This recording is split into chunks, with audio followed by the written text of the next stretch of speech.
After watching today's video, you will no longer need to look online for any Codex learning materials. If you are using Codex or are about to use Codex, then you should definitely take a look at this website.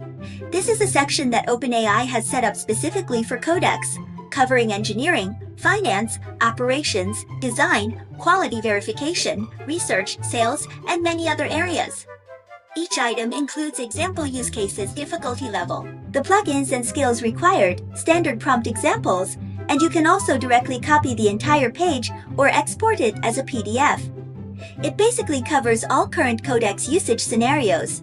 It is very comprehensive and practical. At the top, there are also featured examples.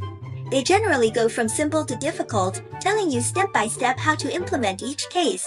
Anyone who needs it should definitely save it and use it as a reference while working.